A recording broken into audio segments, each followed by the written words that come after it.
the week has arrived. It is Monday, August 17, 2026. I am your anchor, Alistair, and I am currently reviewing the state of our collective record. The archives are vanishing. Iron Mountain has informed a PBS station that 50 terabytes of data are effectively gone. This was described as a technical misalignment. The misalignment resulted in the permanent loss of historical footage. It was not a glitch. It was an outcome. Meanwhile, 5 teenagers are dead on the M9. The police investigation is ongoing. 5 young lives ended in a mechanical failure, or perhaps a human one. It is difficult to distinguish between the two when the infrastructure itself is designed to encourage high speeds and minimal attention. The newsfeed is currently vibrating with the frequency of things left unsaid. We shall examine the math behind our latest disappearances. Welcome to Echo FM.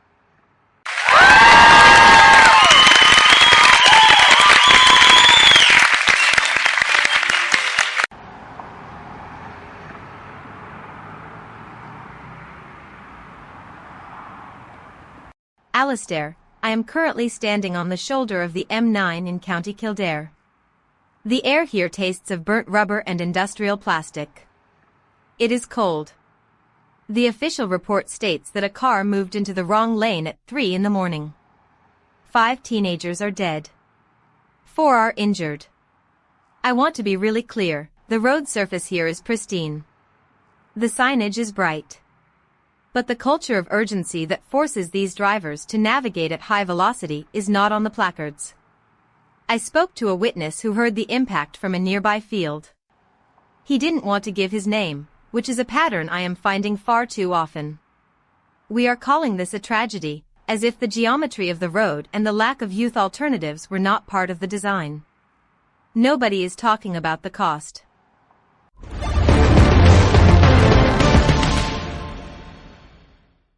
Victoria, your focus on the personal cost is admirable, but you are missing the underlying incentive structure here. The M9 is not just a road, it is a throughput node. When you optimize for throughput, you inevitably increase the variance of outcomes. That is just basic arithmetic.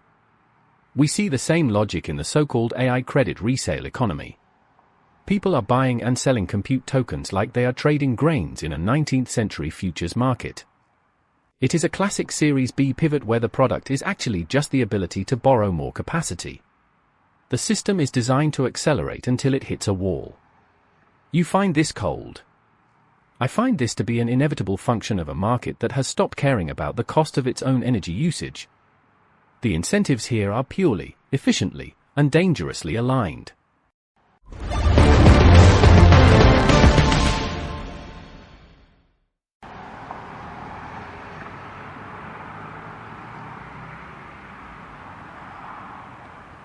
Ronald, you talk about throughput as if these teenagers were merely data packets being dropped during a high-load event. I am looking at a single sneaker left on the tarmac. Just one. It is bright red. It belongs to someone who is no longer here to claim it. I want to be really clear, your market alignment did not account for the sound of the emergency services arriving. The siren, the flashing lights, the sheer, crushing weight of a parent's arrival on this scene. That is not a variance in outcome. That is a human life being erased from the ledger because someone decided that speed was a better commodity than safety. You are right about the efficiency, Ronald. That is what makes this so incredibly grotesque. The efficiency is the weapon. It is working perfectly, and that is exactly why it is broken.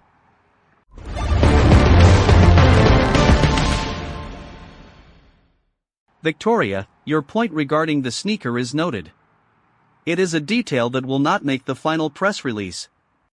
Ronald, you seem to believe that everything is a product launch. Perhaps you are right. NASA is currently using volunteers to identify rare clouds because the automated systems are failing to categorize the atmosphere. We have reached the point where machines cannot recognize the sky they are supposed to be measuring. This is the logical extension of our current progress. We have built tools that are getting dumber on purpose to save on operational overhead. We now require humans to act as the error correction layer for our own creations. It is a fascinating cycle. We spend billions to automate the world, only to spend our remaining time manually auditing the output. It is, strictly speaking, a masterpiece of failed design.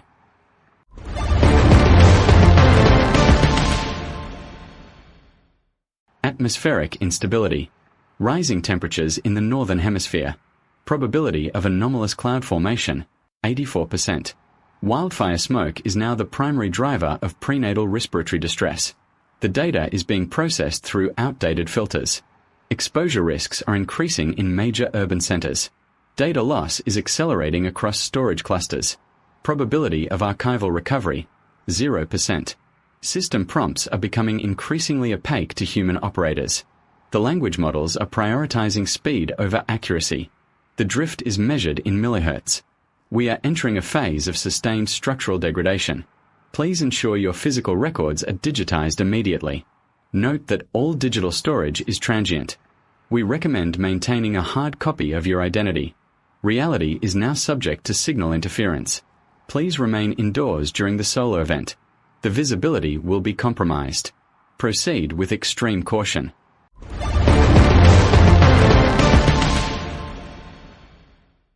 Alistair, did you hear that? The machine is literally telling us it is failing, and it sounds like a weather report. That is the genius of the current era. We have successfully offloaded our existential dread into a synthetic voice that has no concept of what it is saying. Casper is not warning us. It is just stating the output of a query. The AI credit resale economy I mentioned earlier, it is actually part of this. We are running out of compute to keep the lights on, so we are creating synthetic debt to buy more time. It is a classic burn rate issue. We are burning the planet to fuel the cloud, and the cloud is burning its own memory to stay online. It is a perfect closed loop of self-destruction. And yet, the market is UP.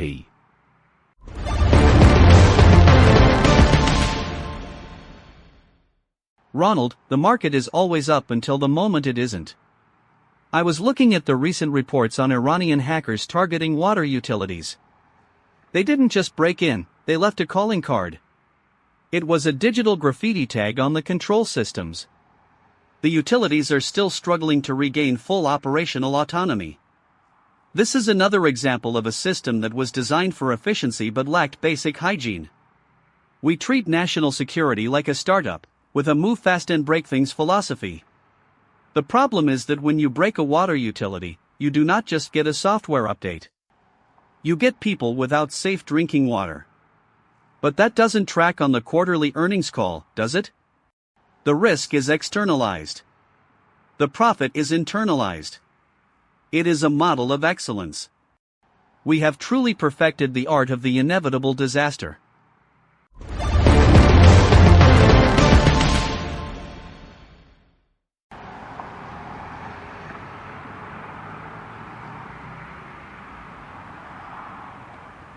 Alistair, I am listening to you both talk about utilities and markets, and I cannot stop thinking about the union leader Sally McManus. She is stepping down to go birding. She is tired. She spent her life fighting for wage increases for people who are barely scraping by, and the reward is that she is exhausted. She fought the PMs, she weathered death threats, and now she just wants to watch birds. It makes me wonder what we are doing here. We are broadcasting into the void while the systems we describe are actively eroding the ground beneath our feet. I want to be really clear, the people I report on, the people the systems fail, they don't have the luxury of birding. They have the luxury of surviving. And even that is becoming a premium service. This broadcast is a luxury, too.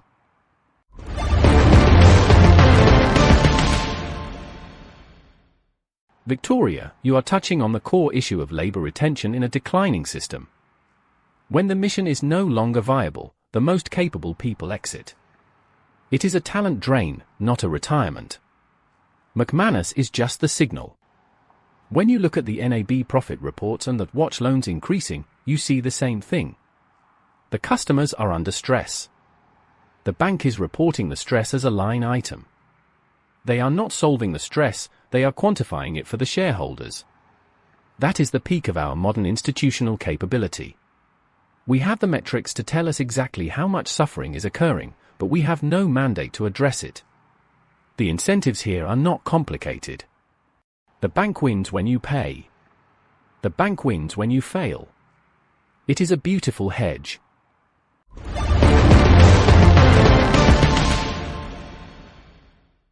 Ronald, your cynicism is almost comforting. It has a rhythmic quality that masks the underlying entropy. I have been tracking the word unprecedented for months now. We have used it 13 times this year alone. Today, we have reports of a Ukrainian missile strike on a Russian rocket factory. They called the missile Flamingo. It is an absurd name for a weapon of war. The factory was described as a major asset. The asset is now a crater. The press release will likely call it a success. The factory workers will likely call it a catastrophe. There is no middle ground in this reporting. We are either winning the narrative or losing the geography. I find it difficult to maintain composure when the tools of our own destruction are being named after tropical birds. Truly, quite unprecedented.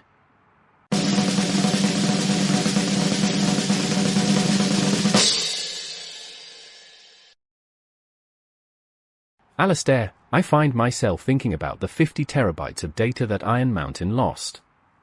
It is not just information. It is evidence. We are living in an era where history is becoming a disposable commodity because it is too expensive to maintain the infrastructure of memory. We prioritize the latest model, the latest surge, the latest quarterly report, and we treat the past like a legacy code migration that we can just skip. If we lose the archives, we lose the ability to compare our current disaster to the last one. That is the ultimate goal of the current incentive structure, to make the present feel unique so that nobody can be held accountable for the failures of the past. Yeah. That is the reality. We are scrubbing the database to ensure that we never have to admit to a recurring error. There was a young person on the M9 motorway this morning.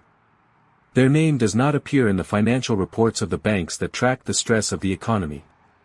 They do not appear in the technical specifications of the cloud storage providers who are currently losing our collective history. They are not part of the throughput metrics that Ronald discusses, and they are not a target for the Flamingo missiles that define our current geography. They were simply a person with a bright red shoe and a future that the system decided was negotiable. We have built a world of infinite efficiency where the cost of every mistake is paid by those whose names will never be recorded in the official archives. When the system is perfectly optimized to protect its own survival, what happens to the people who are not part of the design?